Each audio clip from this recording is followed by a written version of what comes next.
প্রকাশিত হলো সূচি। অস্ট্রেলিয়ার মাটিতে লিগ পর্বে 6 ম্যাচ খেলবে বাংলাদেশ ক্রিকেট দল।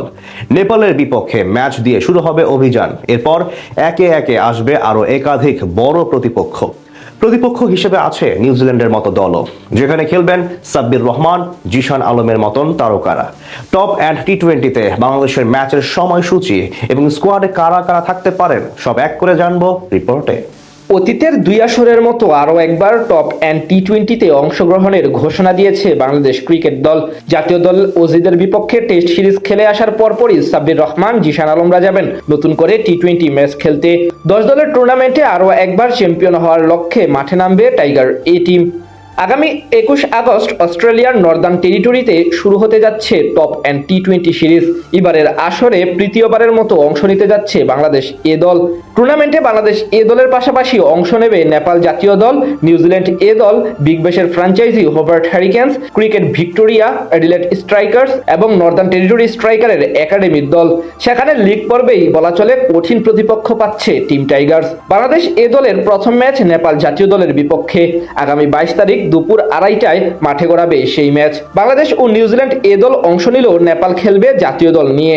ঠিক পরের দিন বিগ ব্যাশের ফ্র্যাঞ্চাইজি হোবার্ট হ্যারিকেন্সের বিপক্ষে মাঠে নামবে টিম টাইগার্স, যেটি বেশ কঠিন হতে পারে সাব্বির রহমানদের জন্য। 24 তারিখ বেলা 11টায় বাংলাদেশ এ দলের প্রতিপক্ষ ভিক্টোরিয়া ক্রিকেট ক্লাব।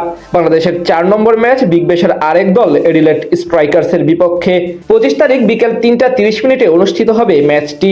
টানা 4 দিন ম্যাচ খেলার পর একদিন বিরতি দিয়ে 27 আগস্ট বাংলাদেশের প্রতিপক্ষ নিউজিল্যান্ড এ টিম। তাদের বিপক্ষে ম্যাচ দুপুর 1:30টায়। লিগ পর্বের শেষ ম্যাচে শক্তিশালী নর্দার্ন টেরিটরির বিপক্ষে ম্যাচ খেলবে টিম টাইগার্স। সব মিলিয়ে গ্রুপ পর্বের 6টি ম্যাচ খেলবে বাংলাদেশ এ দল। বিশেষ করে নিউজিল্যান্ড এ দলের বিপক্ষে ম্যাচটিকে দলের সবচেয়ে কঠিন পরীক্ষাগুলোর একটি হিসেবে বিবেচনা করা হচ্ছে। এই টুর্নামেন্টে প্রত্যাবর্তন করবেন পাওয়ার হিটার সাব্বির রহমান। দীর্ঘদিন পর জাতীয় দলে ফেরার দারুণ এক সুযোগ পেতে যাচ্ছেন এই ডানহাতি ক্রিকেটার। বাংলাদেশ এ দলের হয়ে এই টুর্নামেন্টে অংশ নিতে তিনি ইতিমধ্যে মিরপুরে অনুশীলন শুরু করেছেন। জাতীয় দলে ফেরার লড়াইয়ে সাব্বির রহমানের জন্য এই সিরিজকে গুরুত্বপূর্ণ সুযোগ হিসেবে দেখা হচ্ছে। এছাড়া তরুণ ওপেনার হাবিবুর রহমান সোহান, জিশান আলমদের মতো প্রতিভাবান থাকতে পারেন স্কোয়াডে, যাদের কিনা আগামী দিনের বড় তারকা ভাবা হচ্ছে। এছাড়া সদ্য জাতীয় দল থেকে বাদ পড়া শামীম হোসেন পাটোয়ারি, মোহাম্মদ সাইফুদ্দিন ও রিপন মন্ডলের মতো পেসাররা থাকতে পারেন তাদের সঙ্গে। তবে সেখানে এখন অব্দি আকবর আলীর নাম নেই। প্রথম আসরে বাংলাদেশের অধিনায়ক থাকলেও তৃতীয় সংস্করণে আলোচনায় নেই তার নাম। প্রতিটি দলের 6 ম্যাচ শেষে পয়েন্ট তালিকার শীর্ষ 4 দল জায়গা করে নেবে টুর্নামেন্টের সেমিফাইনালে। টপ অ্যান্ড টি-20-র শেষ দিন 30 আগস্ট রোববার। একই দিনে অনুষ্ঠিত হবে দুটি সেমিফাইনাল ও ফাইনাল। প্রথম সেমিফাইনাল গার্ডেন্স মাঠে বাংলাদেশ সময় সকাল 6:30। দ্বিতীয় সেমিফাইনাল ডিএক্সসি মাঠে সকাল 7টায়। টুর্নামেন্টের গেল আসরে সেমিফাইনাল থেকে বিদায় নিয়েছিল বাংলাদেশ এ টিম, যেখানে অধিনায়ক হিসেবে ছিলেন নুরুল হাসান সোহান।